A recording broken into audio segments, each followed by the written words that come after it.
Здравствуйте, дамы и господа. Мы находимся в Зеленой гостиной Большого театра. Сегодня мой гость Николай Хьюббе. Это очень известный артист балета. Многие годы он был премьером Нью-Йорк-Сити балет и сейчас возглавляет датский балет. И сегодня находится здесь, потому что на сцене Большого театра происходит Benois de la Danse. И, наверное, мой первый вопрос такой. Трудно ли возглавлять компанию? Все-таки много лет вы танцевали, теперь вы возглавляете компанию. Какие самые главные сложности, с которыми вы сталкиваетесь? I think the main difficulty is that when you were a dancer, especially when you were a principal dancer, you were so aware of taking completely care of yourself, your own career, your own day, your responsibility towards yourself, towards your dancing, towards the evening's performance, and all of a sudden, it's not that you have to leave yourself, but one tends to, because one was such a perfectionist. As a director, when one goes into the role of a director, one tends to not rely on people. In the beginning, when I was a director, I had to do everything myself. Instead of delegating and instead of trusting that people can do, that you actually make other people work not for you, but with you towards the same goal as you had as when you danced. But now it's like you have to put your personality or your dancer upbringing in reverse gear. Does that make sense? It does, but it's difficult, I guess. It is, but it's not what you can achieve as much as how can you make other people achieve the best for the art form.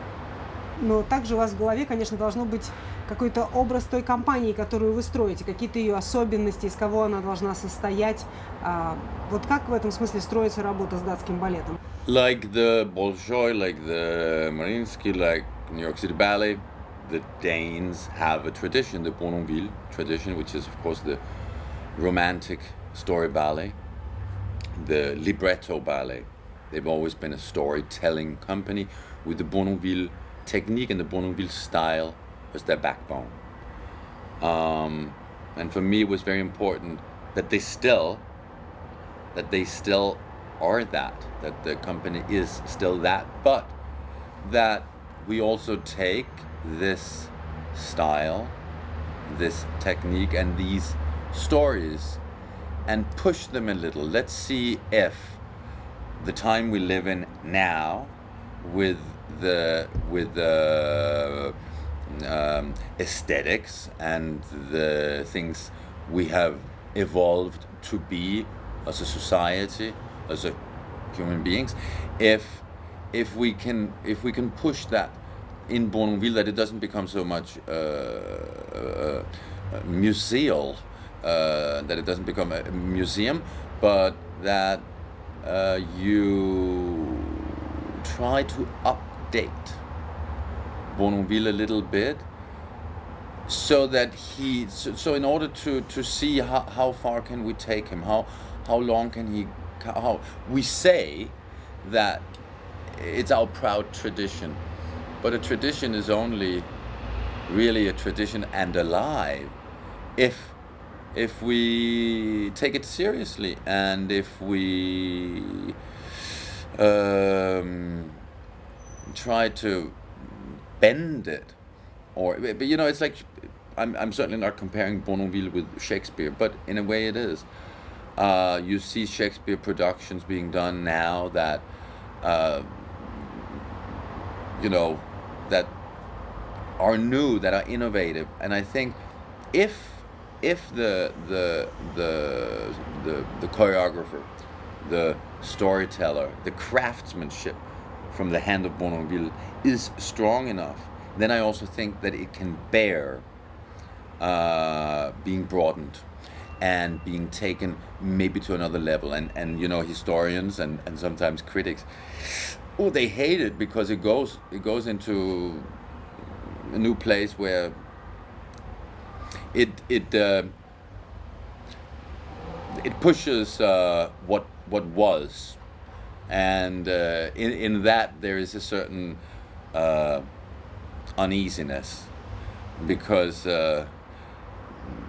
often I think with tradition people think that it's something that tells us something about our past. But for me, I really don't care.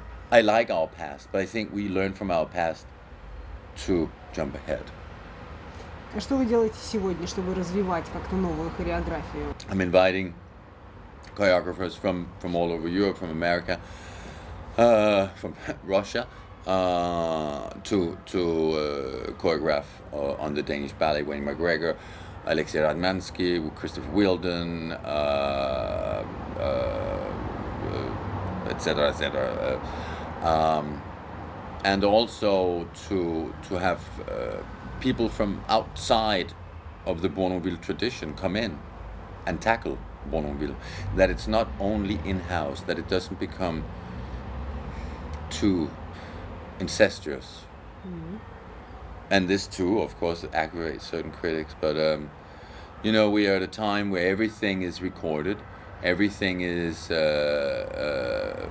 written down, is archived. So I think if somebody would say, well, Nikolaj Hübbe went too far, they can always go back and restore. But I don't think theater is for restoration. Ну, вы много лет работали в Нью-Йорк-Сити Бале, там такие очень сильные традиции баланчина. Я не знаю, был ли у вас в жизни шанс у самого общаться с баланчиным, но все-таки вы что-то почерпнули в той труппе, и как-то преломляется ли это сейчас в вашей работе? I think very much when working with a dancer and also the daily life, the now.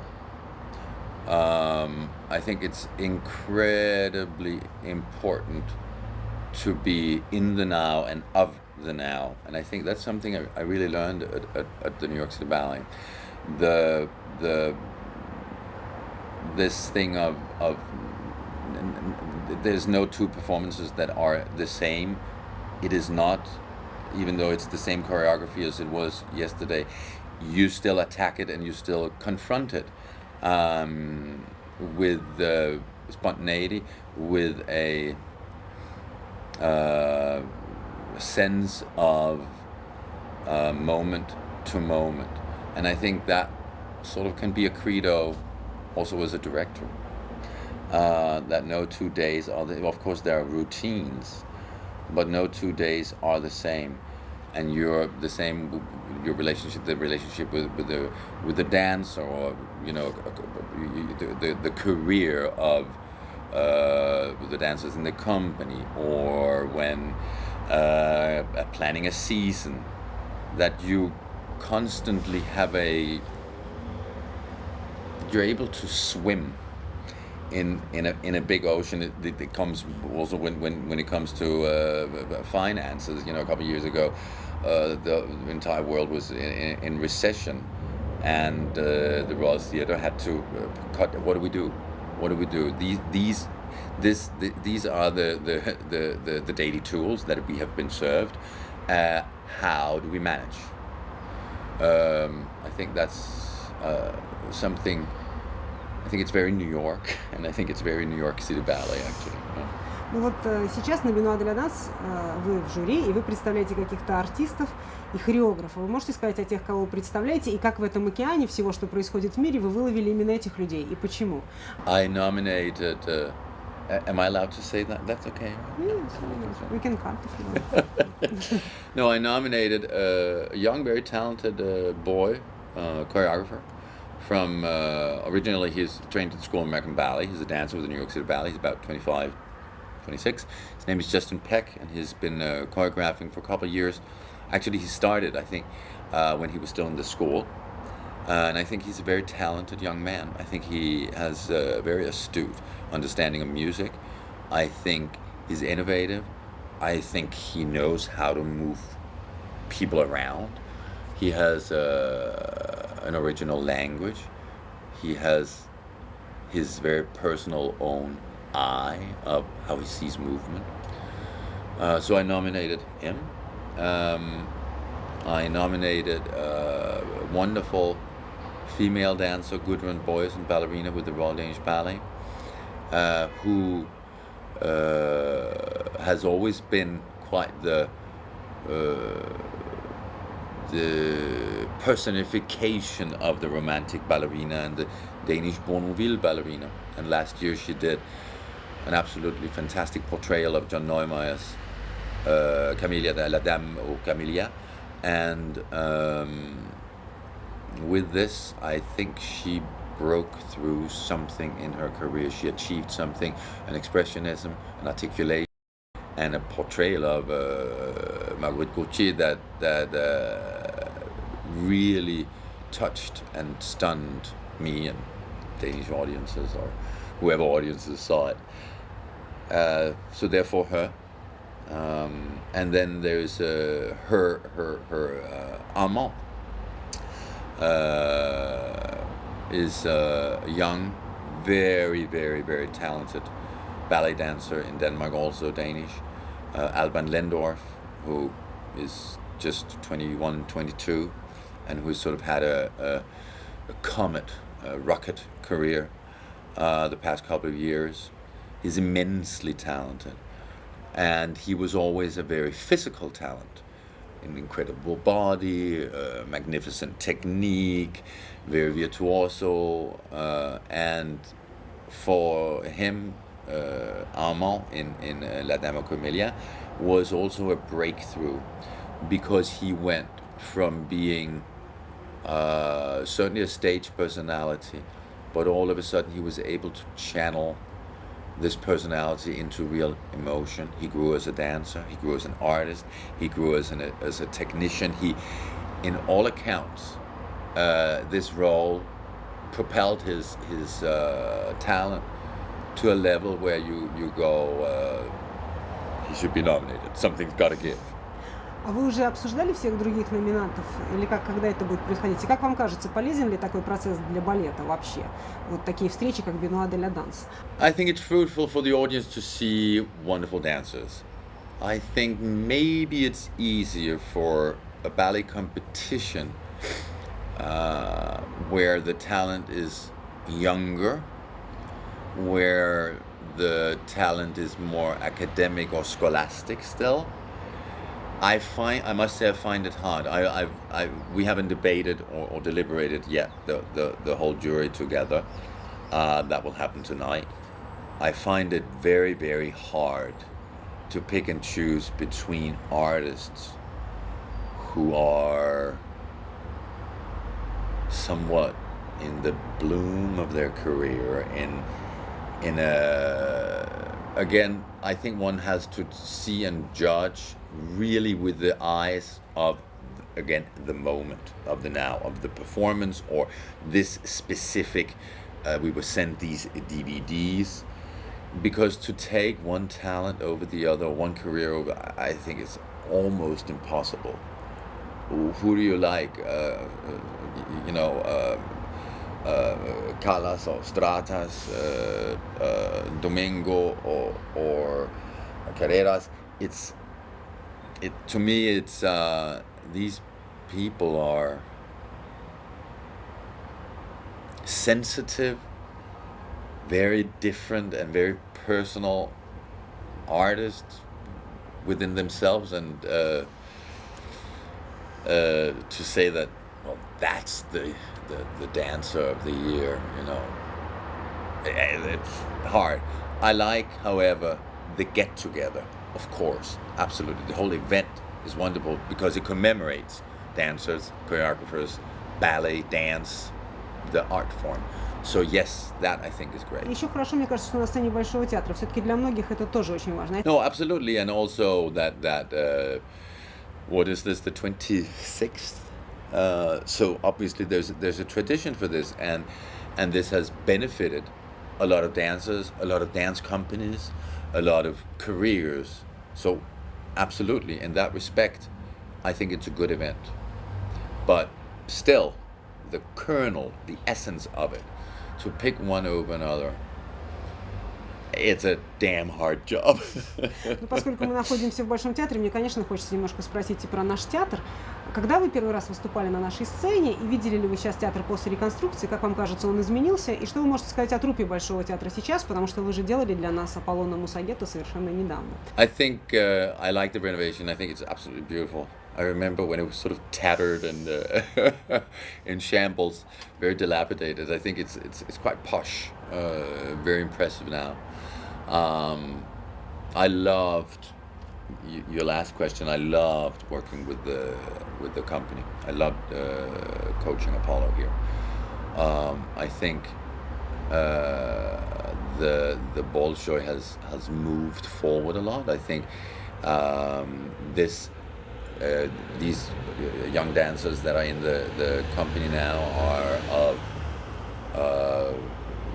their influences are of now, of modern times, of the time we live in, and you see it in their dancing, you see it in their approach to ballet, even to a ballet like Apollo. I find that when I grew up, the Russians were sort of stigmatized as being very one-sided, very one-directed, and I don't find that anymore in the Russian dance or in the dancer from Bolshoi. I find them extremely versatile and very open and hungry, and I love that. I think that's the only way to be an artist. У нас ближайшая премьера – это балет «Онегин Кранка», и все здесь сражаются за это, все хотят танцевать главные партии. Я знаю, что вы тоже танцевали в этом балете. Почему артисты так любят этот балет и так хотят в нем участвовать? I think Onegin, Romeo and Juliet, Giselle, Manon, Camilla Damen, these big emotional ballets, and also these ballets from world literature.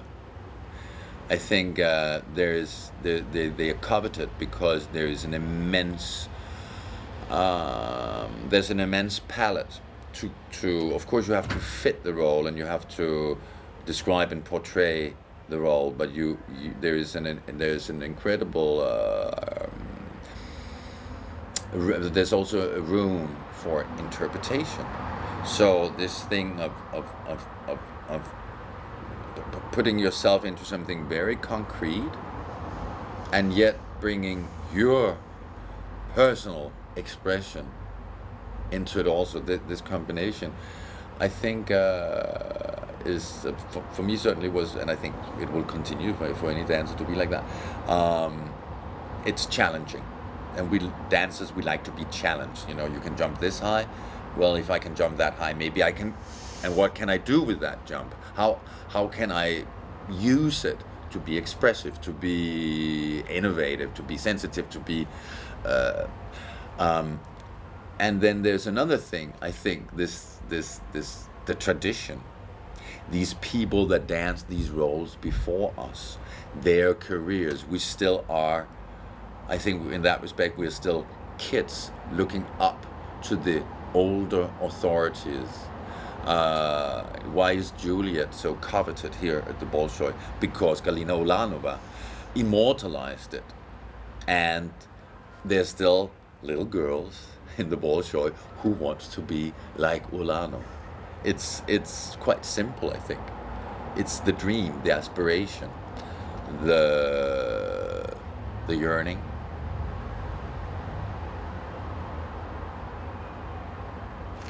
Такой мой последний, наверное, вопрос. Сейчас мир стал открыт, мы все свободны, мы можем ездить, путешествовать, действительно есть видеозаписи, хореографы работают во всем мире. Нет ли какой-то опасности, что произойдет большая унификация, и мы все потеряем свое разнообразие? Like a pan-international ballet expression. Yeah. I don't think so, because I think the fact that we still have choreographers. I think choreographers in this element or in this particular, to avoid this, I think choreographers and new choreography is very important, because there you still work with a person who has his or her completely own thought, language, aesthetics, visions, physicality. So that's one thing that's very important for us to keep and to learn from, because in that respect we will always have somebody who reminds us to be that we as dancers, as directors, as coaches, as people in ballet, that it has to be personalized. And then I do find that when dealing with a tradition, one has to be very sensitive. What can we use? And I think one has to be very astute, very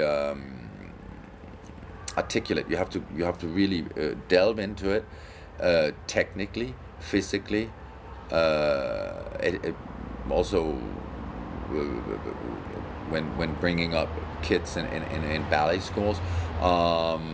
If we do that, and if we continue to do that, I think the Danish school will look different from the Russian school, from the French, from the American. We can learn from one another, absolutely. But I think, and I think that's very good. I think that's also very becoming for a tradition. Otherwise it stagnates. Tradition does need new blood. But I think the more you know about yourself and the tradition you come from, the more comfortable you are. I think you're also able to be more open, more not laissez-faire, but more free about your tradition, and that I don't think that just makes us all look the same. If you really have a know-how and a knowledge and a seriousness about where you come from, the kernel, then I think it's when you are unsure, actually, you sort of start grabbing, and then it becomes strangely hodgepodge. Does that make sense? It does. Хочу сказать спасибо Николаю Хьюббе, я хочу сказать спасибо Benois de la Danse. Благодаря таким событиям в нашей «Зеленой гостиной» появляются такие интересные гости. Я хочу пожелать удачи Николаю в работе с компанией датского королевского балета, которую он сейчас возглавляет. Я думаю, надеюсь, что будут открываться новые интересные таланты. И я знаю, что артистам Большого театра было очень приятно работать с Николаем Хьюббе. Я надеюсь, что он будет появляться часто и в Большом театре в разных качествах. I'd love to come back anytime. Thank you very much.